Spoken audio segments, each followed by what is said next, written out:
Hello, how's it going? My name's Taylor and welcome to AAA Digest. That's right, I'm back, and if you're new and haven't heard this voice on the channel before, I'm sorry in advance, you'll get used to it. I never actually left. If you've been following this channel long, you might have been able to notice I was still editing some of the videos by the intros in them.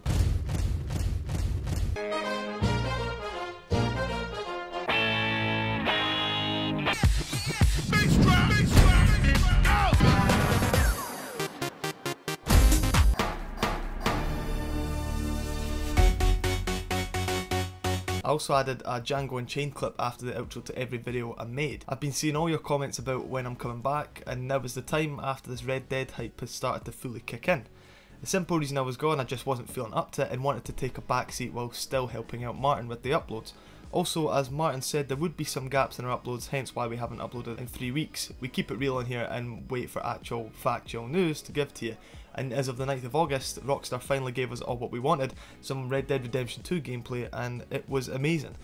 Beyond what we anticipated. Now we'll have individual videos that will offer a more in-depth look at specific things we've seen in the gameplay trailer coming soon. Yet for now, here's part 1 of what we learned about Red Dead Redemption 2 from the recent gameplay trailer. Number 1, close combat, general gunplay animations and Deadeye. So these three have all been drastically improved. Gunplay reminds me of Max Payne 3, very responsive and snappy if that makes sense. The Deadeye makes its return for Red Dead Redemption 2, as we all know it would from the trailer. It looks almost the same as the last gameplay, just slightly more polished. As for the close combat in Red Dead Redemption 1, it was slightly clunky. However, from this new gameplay, Rockstar tells us that they have drastically improved the close combat to make it more engaging for the player, and it does look good and responsive.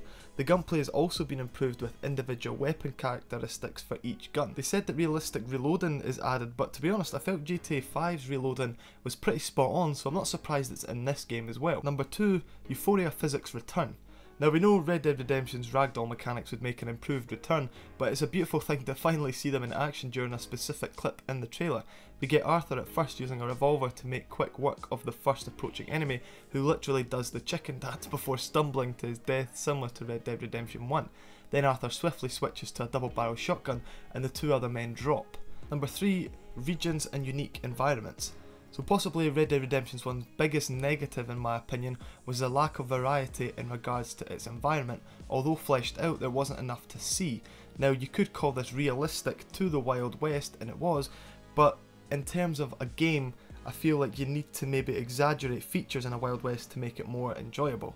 Yet based on this gameplay showcase, we have so much variety and a massive map to explore that contains unique regions that each pose their own specific challenges, from mountain trails to large dense forests, swamplands, open and hot deserts. Each individual location is filled with its own unique ecosystem. We get some rural farmhouses and modernised cities that will evolve throughout your story. As this game begins, we will see large towns and railways expand into more rural regions. It's a map that's worth exploring, and as we progress through the game, Dutch's gang and their camp specifically will move to different regions as they are relentlessly pursued by the government. So our camp will see new locations and experience different climates and harsher conditions as the game goes on. Number 4, some major attention to detail. Now this attention to detail was expected, as it always is with new games that come out.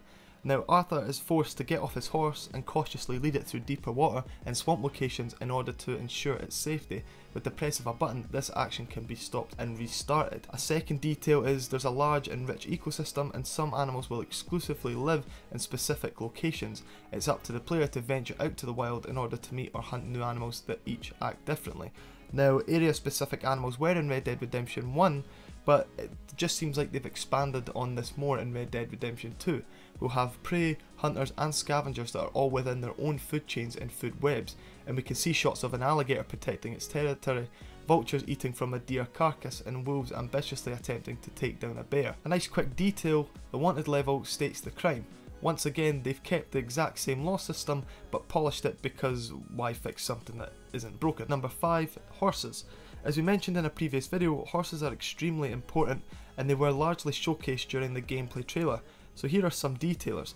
Firstly, they work as your larger inventory system, as Arthur is limited to no more than 2 weapons in the game, so your firearms, hunting supplies like pelts and meats will be stored in your horse's saddle and saddlebags, and you can even place the carcass of most animals on the back of your horse, bring it to camp or sell it at a local general store. Also, the more time you spend with your horse and how the player happens to treat his or her horse will massively determine their bond, which gives both Arthur and the specific horse large stat increases and other benefits.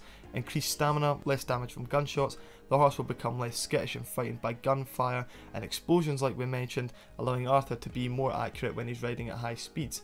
The breed of the horse will also be vitally important and will suit different playstyles. A specific breed may be much faster and easier to control, while another breed will have a larger carrying capacity and be capable of taking more damage. So it's a great addition that you'll have to choose a horse that meets your specific playstyle. Although be warned, permanent horse death is a thing like we mentioned in a different video. And we have to mention how in-depth some of the horse's testicles are. Talk about attention to detail, the Rockstar, you really outdid yourself. Hopefully in the credits for the game we see the name of the genius that created those testicles. Number 6. Interactive NPCs and gameplay choices. So during the gameplay we see multiple examples of NPCs reacting to Arthur Morgan's actions in very realistic ways. This seems to be a bigger trend in games nowadays, and in fact it's in most games you see coming out is player choices. Now for example, a female camp member reacts to Arthur's choice to save some silly bastard's life, then proceeds to help him rob some sheep. But seemingly Arthur is simply walking through the camp, and this woman approaches during gameplay in a very fluid motion to offer her opinion. It doesn't look robotic or unnatural, just very smooth. And throughout the player is presented with choices that will define Arthur Morgan as a character. Examples of this are in the gameplay when a man is hanging from a ledge and Arthur is given the choice to save or kill him, or when killing the girl's cousin causes her to react and call Arthur out, which could lead to something else, when saving the man from the bear trap leads to a possible new friend. And Rockstar nailed this feature in GTA 4 and it replicated it into GTA 5 and it gave it that nice touch. Now Red Dead Redemption 1 had some moments like this, but it would be good to see GTA 4's level in Red Dead Redemption 2 to really make Arthur the man you want him to be. So a lot of people wonder, who is Arthur Morgan? And from the sound of it, Arthur can be whoever you want him to be. A nobleman willing to help locals and save his family from pending doom that is the federal government. Or you can adopt and embody the role of the bandit that the government sees him as. Or sit in the middle of both good and bad, it's up to you, player choice and all that. Number 7. Camp members offer missions, activities and reveal secrets.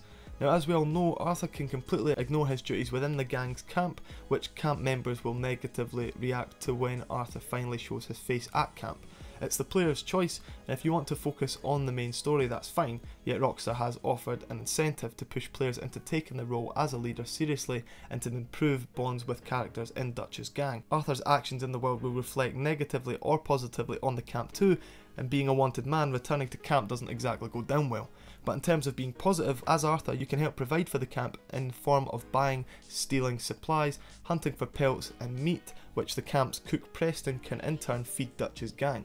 This will increase morale and improve Arthur's relationships within the camp, leading to activities with friends, drinking, hunting, poker, fishing and eventually side missions with members of Dutch's gang. Kind of like loyalty missions. If you help them, they'll help Arthur by giving him exclusive information, reveal secrets about the world or themselves. So helping out at camp isn't necessary, yet it clearly fleshes out each character and helps increase an attachment to each member. Definitely worth doing. It will also make your game longer and give you more money's worth. Number 8. Children are in the game. So yeah, we have children in the game. We see a shot around the campfire in which Abigail, John and Jack sit telling and listening to stories. Furthermore, we see John and Jack Marston hanging out as Arthur Morgan enters camp with a deer carcass rested on his shoulders. We also see a glimpse of a young kid and teenage daughter greeting their father as he returns home. Now if you can be a dickhead to kids remains to be seen. Rockstar will narratively ensure children cannot be killed or threatened. Rightfully so, I don't think anyone wants that, but it's nice knowing children are in the game. It just adds to the world building in my opinion. But that's the end of part 1. We have part 2 on the way alongside a video revolving around Bill Williamson, and Martin is doing a full breakdown on this gameplay trailer. Knowing him, it will be like 30 minutes long, the mad bastard. But yeah, that's it from me. It's great to be back, and Red Dead Redemption 2 looks amazing, and I can't wait to talk about it up until release. Goodbye.